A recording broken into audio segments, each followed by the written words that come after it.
Good morning, kalolo, kalola. First day of school po dito sa Science High School. Hinatid po namin si Cassandra Kirby para sa moral support. Kasi medyo nahiya pa ho siya. Kaya kung bago kayo dito sa ating video, please like, share, subscribe, and hit the bell button notification para po bago kayo dito sa mga new videos ko. Let's go mga kalolo, kalola.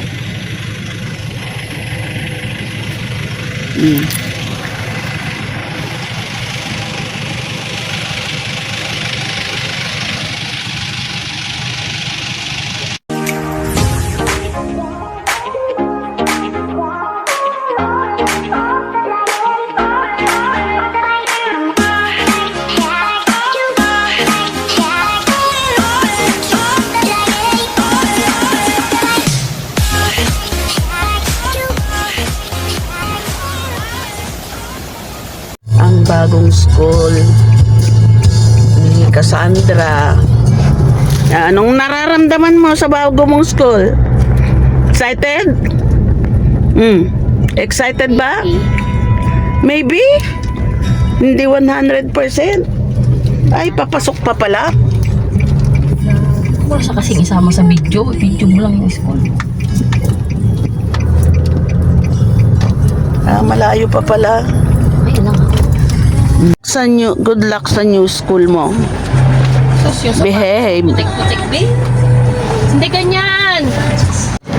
Papakita ko po sa inyo ang school ni Cassandra. Dito lang po yan sa Agusan del Sur National Science High School. First day po ng klase.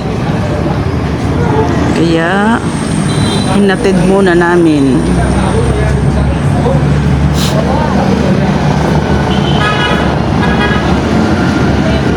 Tara po sa loob ng school compound. Nakita natin kung ano pong itsura ng school. Ayaw niya pong mag-aral sa private. Gusto niya dito. Sabagay maganda po ang turo sa mga science high school. Presko po ang paligid kasi marami pong punong kahoy. Ang katabi po ay gubat pa. Pero may bakod. Safe naman po kung if ever na may mga wild animals ay mahaharangan po ng bakod. Kagaya po ng mga ahas. Ayan. Malinis naman po ang paligid. Well maintained po. Talaga ang ganda, presko po talaga ng lugar, maraming puno. Tara po sa loob, itutur ko po kayo, makita natin kung nung itsura ng Agusan del Sur National Science High School.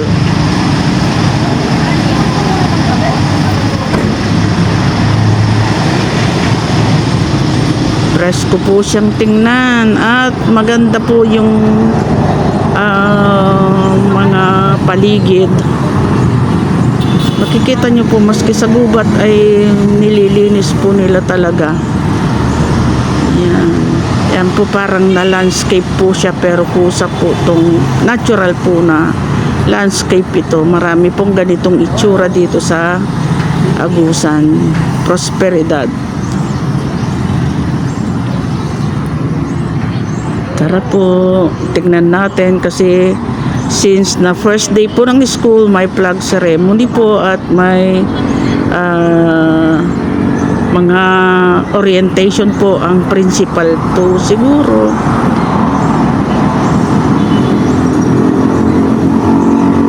May mga parents po, marami pong parents na naghatid sa kanilang mga estudyante pero nauna na po silang bumalik.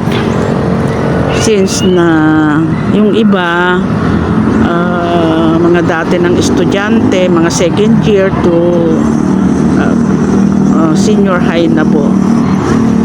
Si Cassandra po kasi is first year high school, kaya need ng support muna.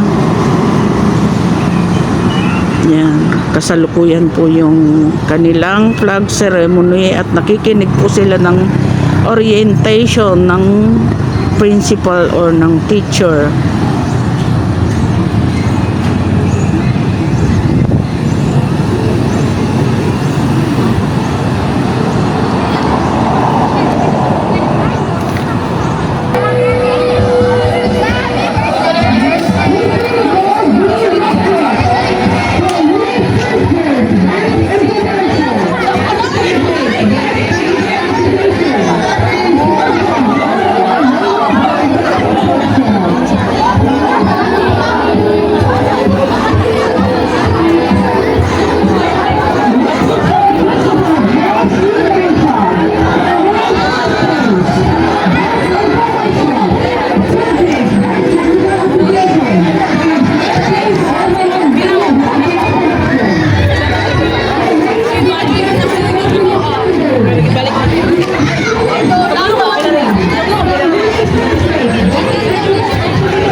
Tour po tayo sa mga rooms ng school.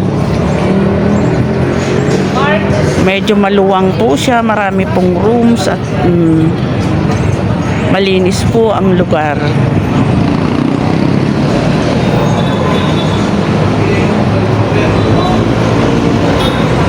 Habang may orientation ang mga estudyante, papasyal ko naman po kayo dito sa mga rooms ng mga class, every classroom pala ibig sabihin.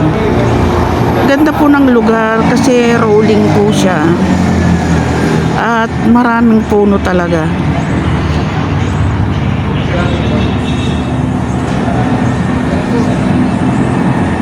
Ayan,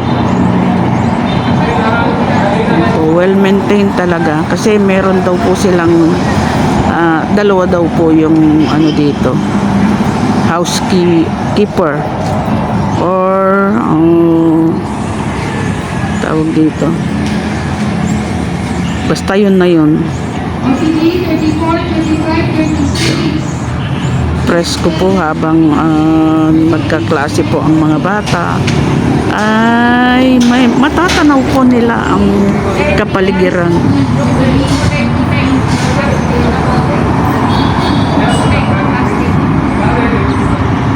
Wala silang fruit bearing fruits. Ayun, may ganda naman kasi may pahingahan ng mga estudyante pagka break time nila. May mga bench po dyan na sa ilalim ng mga puno. Dito para sa akin.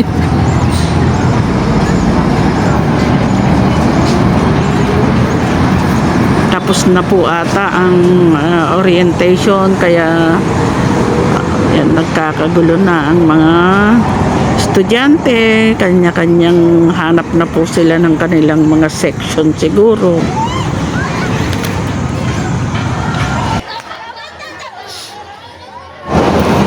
Mga excited ng mga estudyante, kanya-kanyang hanap na po siguro sila ng kanilang rooms. Siyempre, first day of school. Ganyan talaga ang natural na reaction ng mga estudyante. Mabuti naman at may grounds na may Bermuda grass. Nakaka-relax ang mga bata every time na may break time nila.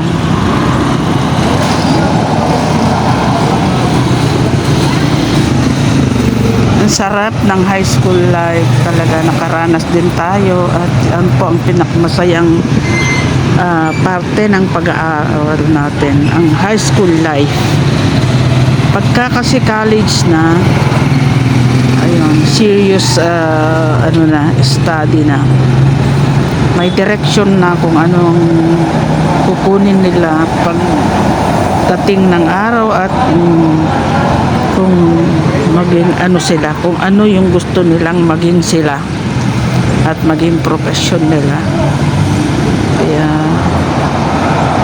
ang high school life talagang pinakamasayang parte ng pag-aaral natin. Kagaya namin, senior citizen na kami, pero ang aming high school life ang hindi namin nakakalimutan, at continuous pa rin ang communication ng aming batch